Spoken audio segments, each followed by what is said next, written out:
So it's been interesting for us as mathematical modelers to observe a discipline that's long been our interest, but somewhat obscure to the public, become a focus of such public interest, and to see the Chief Medical Officer presenting modelling results at a national press conference. Models have been very useful in this time of high uncertainty. They don't replace data, they don't replace evidence, but they give us a way of thinking logically about the information that we do have to understand more about how COVID-19 might impact our society and how it might spread.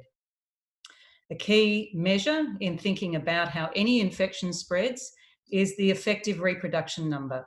And this number tells us the average number of secondary infections that each infected case is likely to produce and how they reproduce themselves.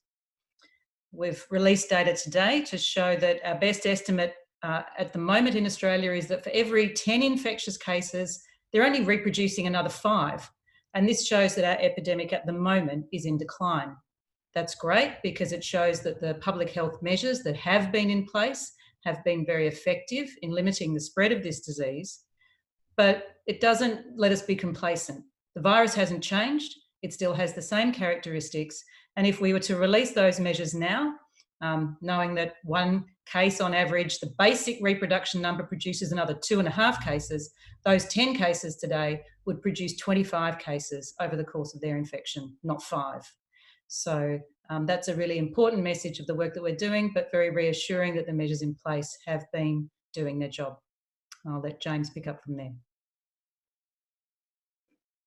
Thanks, Jody. So look, I don't have a lot to add straight away, other than to reiterate that the work we're doing now, and is in the technical report that's just appeared on the Doherty website, looks at a number of different methods, different underlying analytic methods to study the Australian data and to produce these estimates of the effective reproduction number.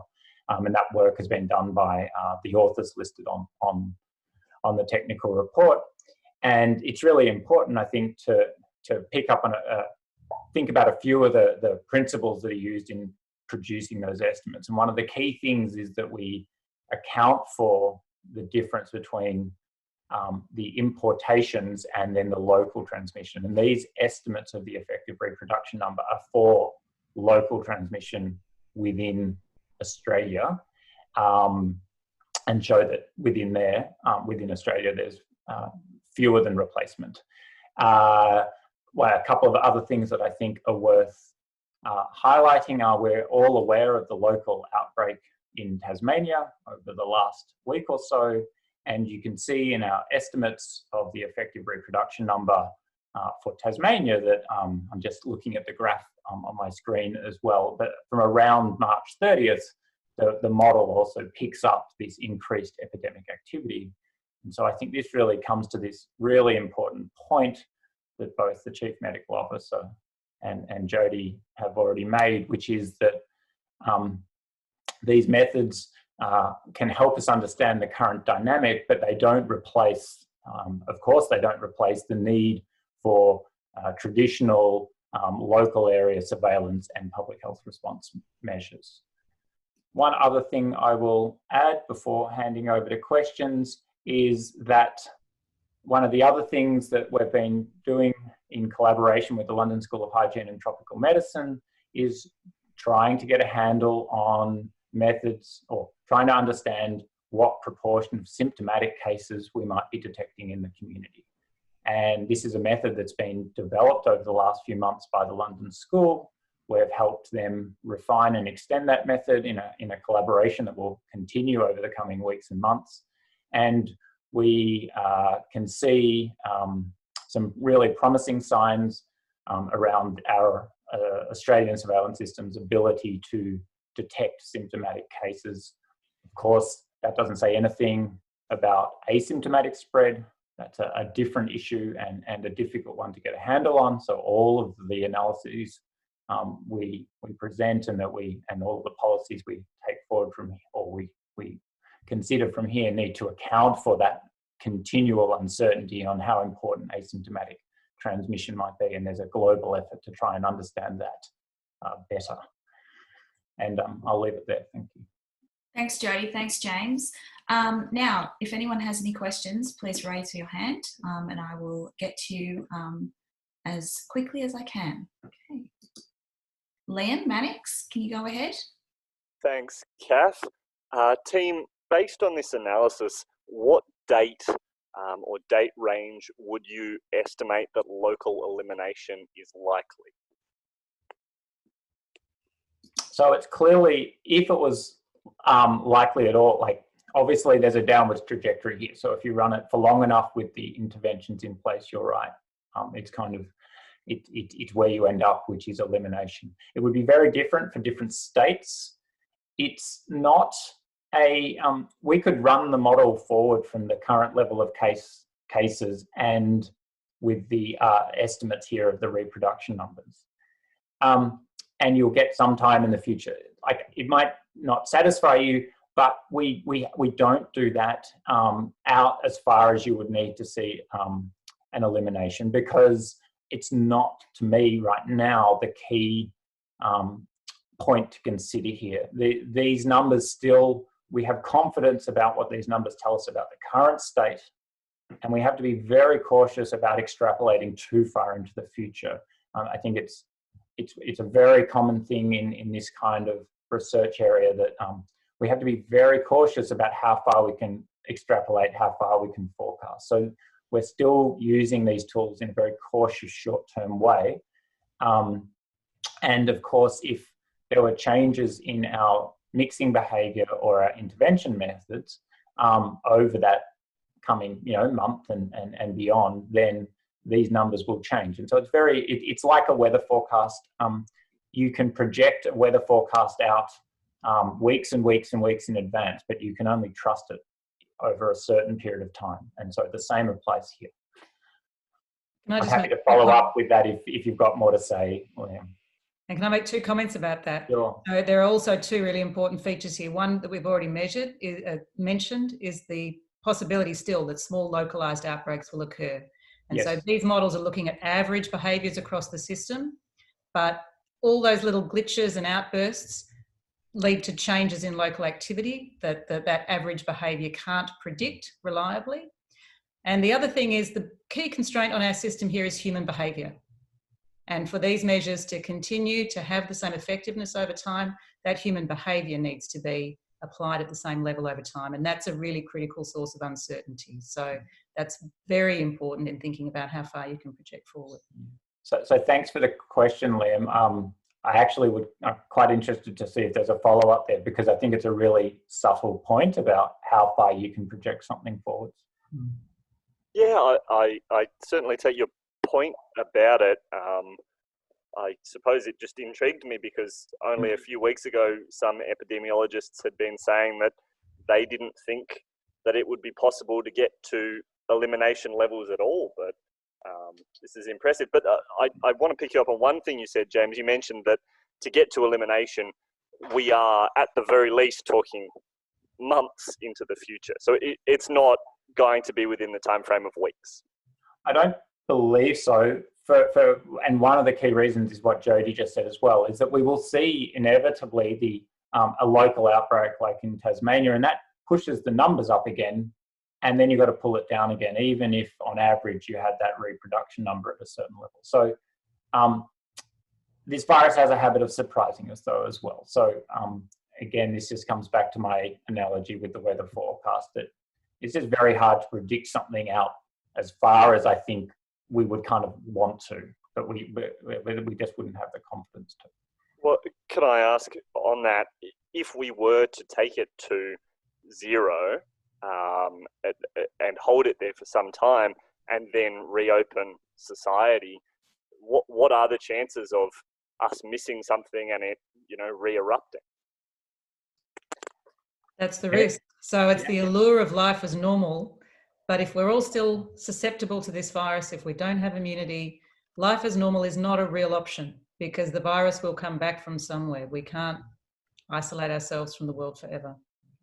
And the subtlety there is also, it depends on how much asymptomatic transmission there is, and it depends about, so I'm not, just the clarification here, I'm not saying anything about being for or against elimination. I'm just exploring the true, what I think is the true and genuine uncertainty around that sort of strategy, which is where humans, borders are porous through all sorts of reasons, even when we have good quarantine measures. We know that from biosecurity. And so you have to have that surveillance system either under elimination or strong suppression that can pick up and then a public health system that can then respond to those outbreaks. Thanks, Liam. There's a few other questions, but if anyone does have any follow-ups, pop your hand back up, and if we've got time, we can get back around again. Sophie Scott. I just wanted to find out, based on the modelling that's been done, how likely is it? Do you think that there will be some action taken in the 4-week period after that 4-week period that the Prime Minister mentioned, to roll back some of the restrictions? Or how likely is it that we'll be able to reach those goals that they outlined, the three measures that they want taken? Yeah, so I mean, I think good progress is being made on all of those measures. So I can remember 2 of the 3 immediately. Oh no, so the 3. So it was the public health tracing capacity and the app and the response capacity. Yeah. So all of those things are works in progress, and there's a timeline. So, you know, there will be improvements in these capabilities. I think, you know, one of the subtleties again comes back to human behaviour. So there's a lot of interest in the app, and the purpose of a tracing app is to be able to augment the already massively scaled up activity for contact tracing that's been established in public health units by being able to identify people you can't necessarily name. There was a great study from Singapore years ago talking about familiar strangers, the people that you are frequently near, but you have no idea what they're called.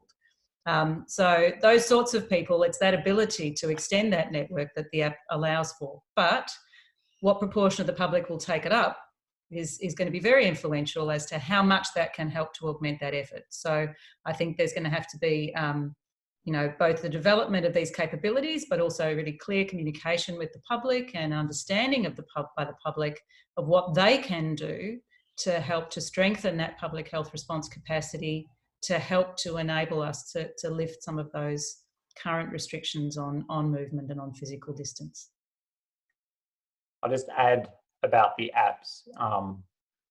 There's a lot of activity going on in Australia, and there's in fact quite an important role Australia is playing in the global discussion around this, which I think it's a good news story that will come out later, I think, as the people involved there have an opportunity to describe what they've been doing. It's not Jody and me, it's a broader group. But those apps will need to be tested as well. We haven't ever had an app like that. And so there will be a study will need to be done, and there are plans for those studies to occur to examine how well those apps will work and to see what contribution they'll make. I think there's an excellent prospect that they will make a huge contribution, but it needs to be tested as well. So again, that's one of those things that will take time, and I'm looking forward to seeing how it will assist in the response measures. Okay, thank you. Tom Burton.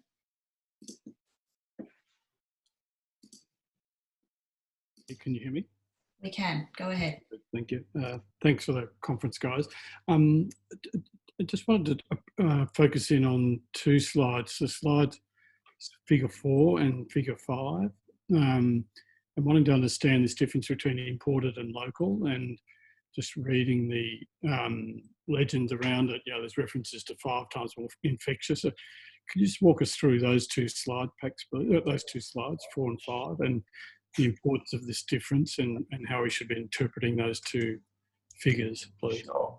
Thanks, Tom, for the question. So a really important point here is that we're using 3 subtly different, but 3 different methods to estimate the effective reproduction number, and those 3 methods have been performed by different groups with different computer code bases.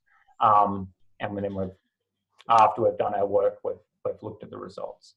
And this is a really tried and true principle in data analytics, which is that it's important to look at the problem from a few different independent perspectives and then look at what the average behavior of what you learn is. And so the broad brush comment here first is that these three methods are all consistent. They all show a reducing effective reproduction number, crossing the line from above 1 to below 1 at very similar times. The particular point about from figure 4 is that like all analyses of data, we have both techniques and we have to make assumptions. And the word assumptions here, I'm using it in the mathematical sense. I'm also using it in a sort of colloquial sense. So in our figure 4's analysis of the reproduction number, there's two ribbons, the blue and the red.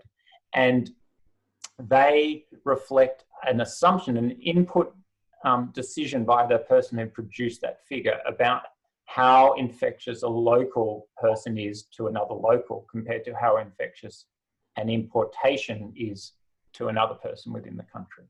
And I think it stands to reason that because our mix of cases in Australia is a mix of local and importations, if you make a different assumption about how infectious one is compared to the other, you will draw a different conclusion about what the data means. So that's the subtlety, the bigger, but I think if you then stand back from it enough, what you learn, what the model tells you is that in either case, whether or not the relative infectiousness is 1 or 5, in both cases, you now have a reproduction number within the Australian community that is less than 1. For more details on that, I think it's not so much for a press conference, it's a sit down and read the mathematical paper and the methods which are in the technical appendix and beyond, and ultimately even looking at the computer code, which is, we won't try and do that over a press conference. Right. And there's a similar story for figure 5, sorry. Right. And am I right just to understand the assumption with the green band in figure 4, which says that local cases are 5 times more infectious? Why is why is there that difference between a local? So it's an assumption. So we're not saying they are, we're saying if they were, what would you conclude? And so the idea here is it's a hypothesis. So I'm not, there's definitely, I'm not, it's an if. I really want to emphasize that. So if we know that over a lot of the period that we're studying here, that importations, people coming in across our border were asked to self-quarantine, to isolate, and then at some stage when the government said they were forced to be isolated.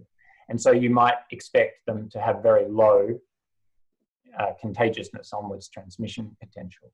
While during that time, those already in Australia were still relatively free to move around, and so you might be willing to consider that they could be more infectious, and here is in blue a curve where they are 5 times more infectious.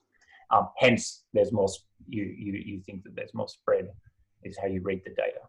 Does that make sense? Yeah, thank you. Yeah. But it's an if. There is nothing that says that they are 5 times more infectious. Estimating that would be just to play that back. So the crude proposition is that imported cases, because they're sort of more highly managed, inverted commas, tend to have a lower infection rate than local cases, because that's just happening in the community and you have to deal with it in a more real world context, and therefore the assumptions are different in your model. Yeah, you said that very clearly. Thank you. Okay. Thanks, Tom. Okay, Christine McGinn. Hello, how are you? Hello? Yep, go ahead. How are you? Hey, so I just want to backtrack and just put it, if I can, in real lay terms, right back to the start. So in terms of the infection rate that the data has put through today, you're saying that for every 19 people that are infectious, the reproduction rate there is that it potentially infects 5 other people. Just to firstly clarify, am I correct in saying that? I was saying for every 10 today, they're making another 5. Okay. Without the controls in place, they would have made 25. Okay. And with can I just explain those numbers though? Why? Because you can, so this is like it's a stand back number. If you look at one of the figures, the end of these little ribbons, these blue ribbons, is around a half. So 1 makes a half, 2 makes 1, 4 make 2, 10 make 5. Okay. Does that make Right. sense? Yeah. And then with that being said, we're talking about these control measures. Have there been any measures that have been particularly crucial in this downward trajectory? And at what point are we expecting that we can pull these back to potentially, you know, get the community back to normal per se? So Jodie and I can both probably answer. It's an excellent question. It's the question that we all want to answer, of course. So many of Australia's intervention policies were layered and they're layered, and they were also imposed in very quick succession. So at the moment, we simply can't tease apart how important each intervention in our country at the moment is in taking that reproduction number down from 2.5 to a half. They were all put on in quick succession, not at exactly the same day. And so that's a question that we can't answer yet. No one really in the world can answer that question yet. Where it goes next is that if we have to do, and we've heard the Prime Minister and the Chief Medical Officer say that if we have to do experiments, essentially. We have to relax one particular intervention or one sort of control measure and observe through this reproduction number and other systems what the effect of that was. It's really the only choice we have. And in doing that, I think we have to do that with information, with the evidence we have, and in a logical and principled way. So obviously there's been a lot of discussion about schools, and schools are a very logical place to begin for a number of reasons. One is that children don't experience severe infections in the main, that most of the severe disease occurs at the other end of the age spectrum. That unlike influenza, we just haven't seen outbreaks of infection in schools involving children. It's not a virus that behaves like some of the other viruses we're more familiar with, and any of us who are parents know all about children being, great at spreading infections, but this hasn't really been the case for this virus. But on the other hand, we see outbreaks in adult gatherings frequently. So we know adults are really good at spreading it, but we don't have the same clarity of evidence for children. And we know that education is essential. So, in thinking about how to liberalise society, how to open up society, it's what is the importance of relaxing the measure? What are the economic consequences? And I've seen a lot of parents of primary school children, James included, yesterday struggling with the reintroduction to term 2 with virtual school. There are big knock-on implications of keeping children out of the classroom. So it's a measure that has a big societal impact, but relaxing it from children's perspective has low risk. So then how do we protect the adults in that environment? So it's about thinking about that trade-off, and then how to mitigate risks, how to reduce risk, how to protect people who still might be at risk of more severe outcomes in that particular situation. And I think that's the kind of principled approach that government is looking to take in thinking about this pathway forward. And so what we would, if you imagine, as we know, schools are going back, although lots of it's online, but when those schools go back after the current holidays, if there were some small or large increase in transmission, we don't know, what you would then see in these reproduction number estimates is that they would come up a little bit. If they came up a little bit and was still under 1, then you are continuing to, while there is a little bit more transmission in the community, it's still on a decline path towards strong suppression or elimination. If there was another intervention that was removed and the reproduction number came up above 1, poked its head above that magical dotted line on our figures, then you would be seeing an increase in case, just like we can see in the figure here for Tasmania, reflecting that local outbreak. So that's how we can use this number to measure how safe or otherwise it is to have imposed or relaxed any individual intervention, but we have to do them one at a time. So we've got Kirsten Lawson. Hi, can you hear me? We can. Great. So just was hoping you could speak briefly to the differences there between the states and territories in the estimated asymptomatic carrier cases. The ACT appears to be kind of lower on that list with a higher number of undetected cases, and I just wondered if you could explain why that might be, please. So just a point of clarification, it's not, oh, Jody can say it. I was going to say, so you're talking about the proportion of community transmitted cases, the locally acquired? Figure 2, I believe. Oh yeah, I misspoke, yes. Oh, sorry. Okay, you go, James. Okay, so just a point of clarification, it's not anything to do with asymptomatic. It's the proportion of those who have symptoms that we detect. So it's not about how many are asymptomatic. Before I answer the next bit, I'd like just for you to yes, no, I misspoke. I understand that. That's fine. Okay, thank you. That's fine. Okay, so so this there's a lot of uncertainty on these numbers. You can see these big, broad ribbons, which are called credible intervals, or they're confidence intervals, sorry, but these broad statistical intervals that reflect that, you know, the estimate is that it's a very high number that we're doing. We're doing well. We're detecting a lot, but there's uncertainty on that number because of how the analysis works. All statistical analyses have an uncertainty. So the reason for some of these differences can simply be small numbers, so that you get fluctuations. It can also be that some of the states have had, as we know, different testing practices, and the states with more liberal testing practices it would stand to reason, and it's broadly visible within the data, I guess, that they have been detecting more of the symptomatic cases. It's very hard to read into any one of these things. Mapping it from these analyses back to like day-to-day behaviour or policy choices can be is a very difficult thing to do. I'll leave it at that. And you're going to see the variations in the very small states. Yeah, that's right. So small states with small numbers, there's lots of random fluctuations. Great. Sophie, Scott, you've got another question? Yes, I just wanted to ask about one of the things that the Prime Minister talked about was sentinel testing. Can you just take us through why sentinel testing is so important in identifying cases? And is it why do you think, you know, the stats showing that Australia's done so well at finding cases, why do you think we've done so well compared to other countries in identifying symptomatic cases? So I think there are a number of parts to your question. In terms of why we've done well at identifying cases, I think I was interested to really clock recently that a lot of countries in Europe and other parts of the world don't actually separate out their imported cases at all.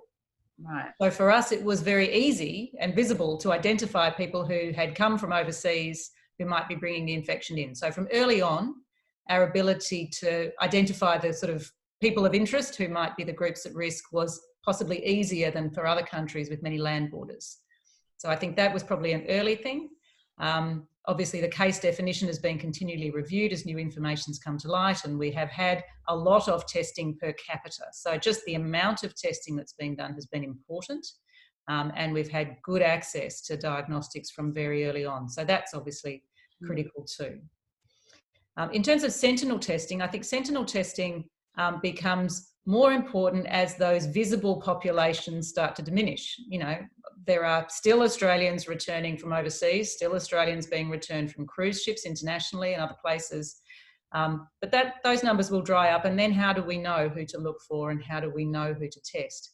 And so particularly as case numbers are very, very small, it's just not efficient to, you know, go down the street and test every second person. Most people are locked up in their houses anyway. Most of us come into contact with few people. So there has to be a strategy about what you're doing that maximises your chances of picking up people who are likely to be positive. And so one of the sentinel groups that's often discussed in thinking about infectious diseases is healthcare workers. They're people who come into contact with lots of people all the time. Lots of those people are likely to be sick.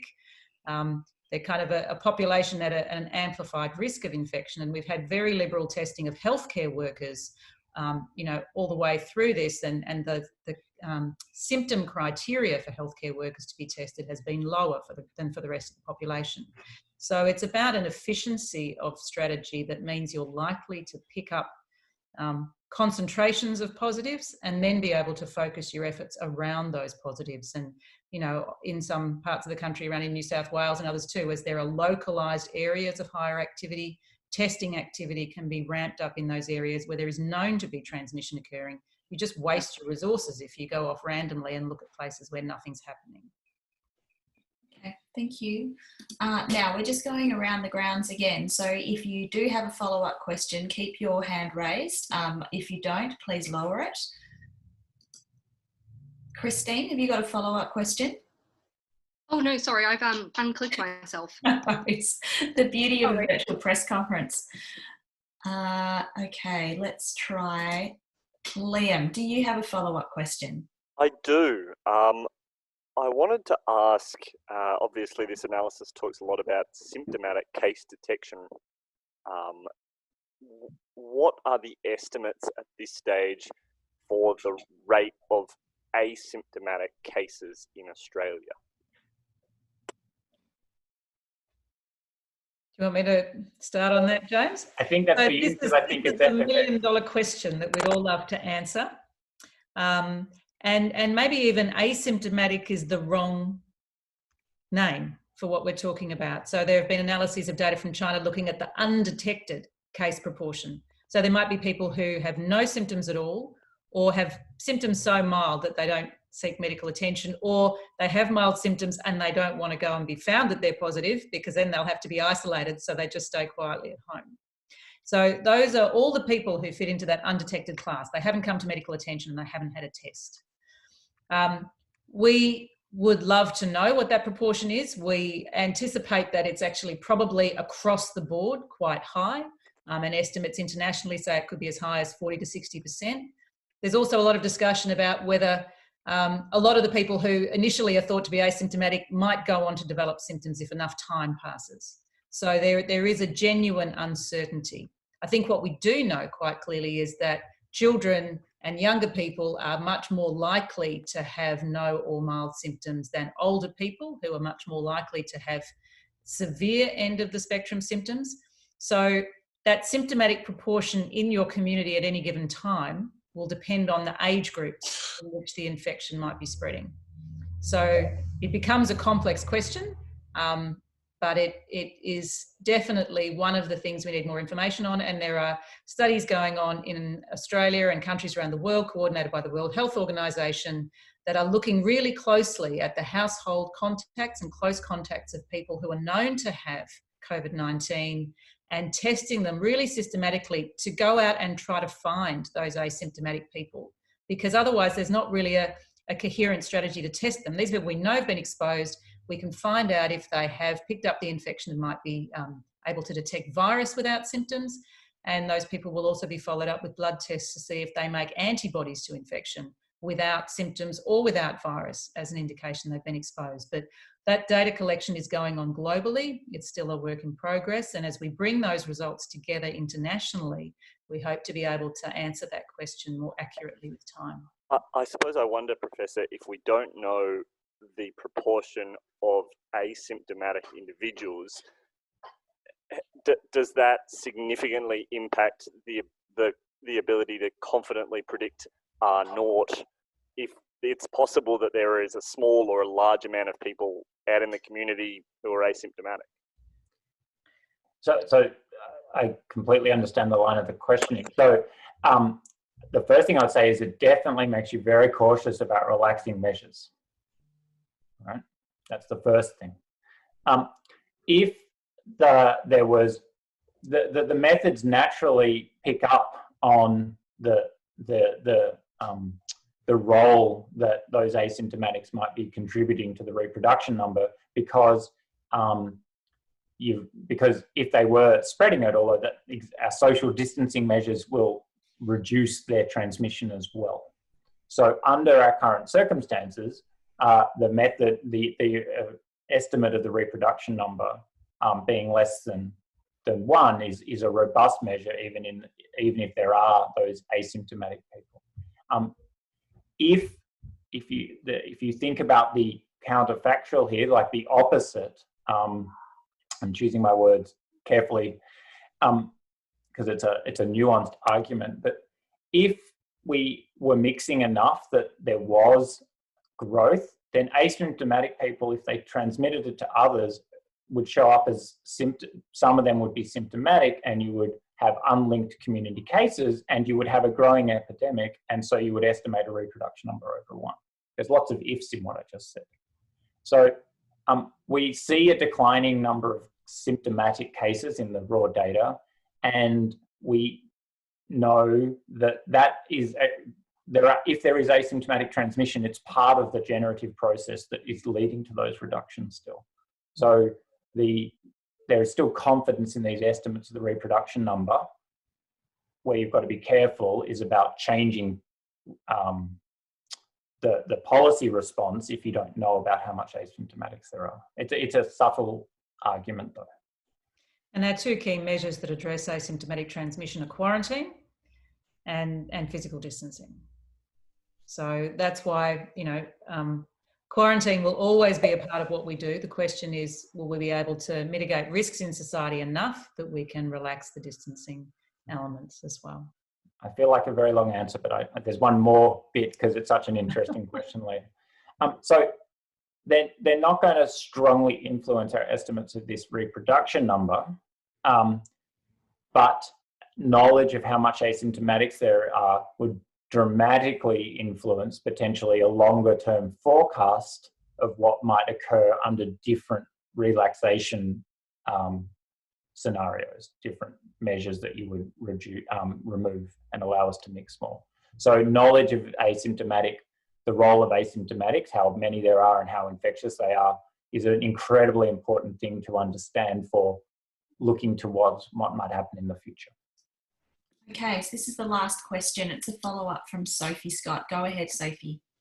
Oh, okay. I was actually just interested in asking about the asymptomatic point. How sure can we be that it will be safe to relax measures if the estimates of asymptomatic cases would, Jody said it could be anything between 40 and 60%. So how confident can we be that we could relax measures given that there could be that level of cases of people without symptoms? So like I say, the measures that will still always be in place will be case isolation and quarantine. And quarantine is a really important measure to reduce asymptomatic transmission, because it's basically saying if you've been in contact with a case, even if you're fine, we're going to make you stay home for 14 days. And in that time, you may develop symptoms or you may not develop symptoms, but you still can't go out there and unknowingly spread an infection if you are asymptomatic. So that remains pivotal. I also think we need to be mindful that the measures we have in place, the physical distancing measures and the other movement and social restrictions, are all about reducing risk. So they're about reducing that additional risk that those case isolation and quarantine measures can't manage. And it's about titrating the balance. So if the case numbers are small, and if overall those isolation and contact tracing measures can be strengthened, and if we're finding more contacts than we did before because of apps and other things, then we might be able to effectively reduce the risks associated with those transmission chains we identify better than we were before. And so there's a trade-off. So the question is how good do we need to get at the tracing to be able to ease up on the other things? And the real danger is this back to life as normal discussion, because that cannot happen for a very long time. I think we just need to get that in our consciousness as a society. So as we go back to mixing, it will still be with physical distancing in place. It will be with increased hygiene measures in place. It will be with reduced group sizes in place. And all of those things will continue to reduce the risk. So it's a question of the degree of risk reduction and how we achieve enough of a degree of risk reduction while returning to, fuller and richer social and economic and other activity. Okay, thank you. All right, thanks everyone for attending our virtual press conference. I really appreciate it. If you do have any follow-up questions, can you please email them through to me, and I will see if Jody or James has capacity to help out with that. They do have another meeting that they need to go to now. The modelling that everyone's been talking about today has been put up on the Doherty Institute website. Please let me know if you have any issues with that, and I hope to see you all again soon. Thank you.